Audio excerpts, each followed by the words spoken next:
मैं भारतीय सैनिक हूं, मिशन की सफलता मेरा लक्ष्य है। हारूंगा नहीं, हटूंगा नहीं, मरते दम तक देशवासियों तुम्हारा साथ छोड़ूंगा नहीं।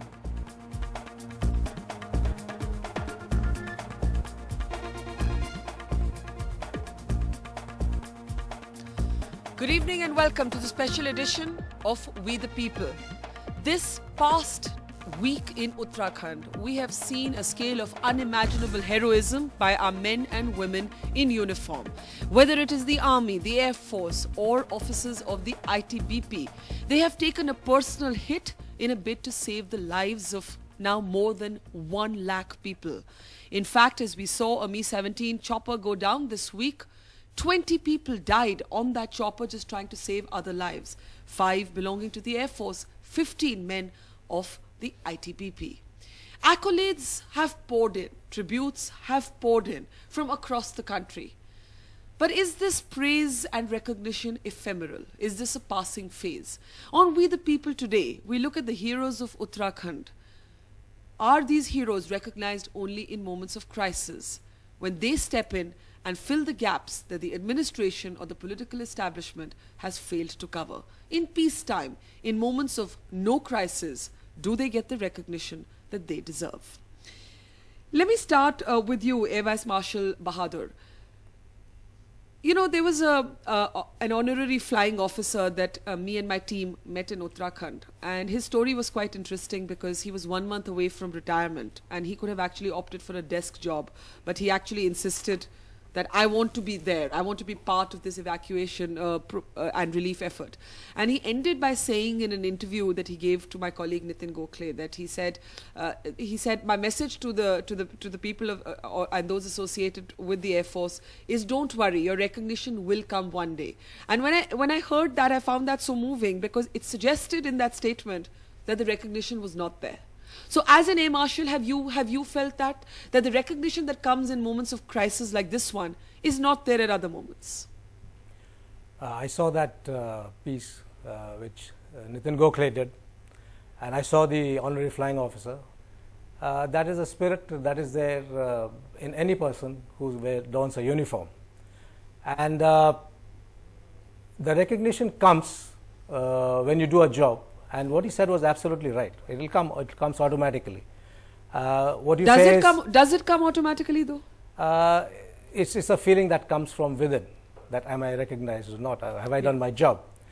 But thereafter, at some point of time, people do tend to forget, and that's what I think what you're hinting at. It is something that we as a society have to be aware of. The fact that the soldier does his duty. The airman, the naval sailor does his duty, and he and his family has to be looked after when the crisis is past. But the question really on this program is that when the crisis has passed, what exactly happens? General Ian Cardozo, your story is the stuff of legends. In the 1971 war, when you stepped on a landmine, you actually took your own kukri and you cut off your leg and you carried on with your job.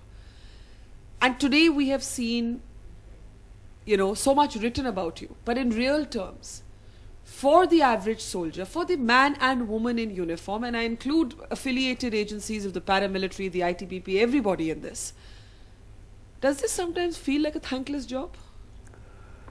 Yes, Barka, it does. This is a very serious matter which the country needs to think about.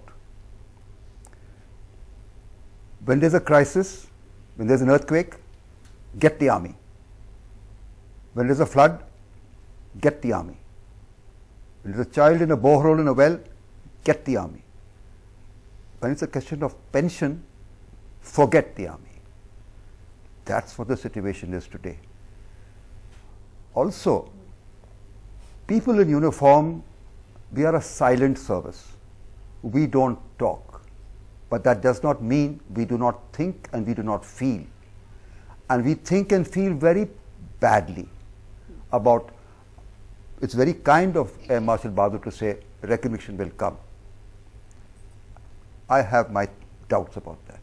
Why? Why have you become cynical? Yes. Because what happened in Uttarakhand just the other day I went to Nigambodh Ghat the other day for a funeral. It was full of Air Force officers and men. Where was the defense minister? Why was he not there? It's a question of attitude. It's a question of indifference. It's a question of leadership. This country can be the best country in the world. It has every resource, human and as well as material. What it lacks is leadership. You know, it's interesting you mentioned the defense minister, because this time I saw that in something similar to what the American presidents do, he actually wrote personal letters to the families of the Air Force officers who died. I don't actually know if that has been customary in the past, but it's a good beginning. It's a good beginning. But I do take your point that there's a sense among the services that this recognition is not always there. That's right, ma'am. And I want to get J.K. Sinha in. Mr. Sinha, you are here in wearing many different hats, because you're today a member of the National Disaster Management Authority.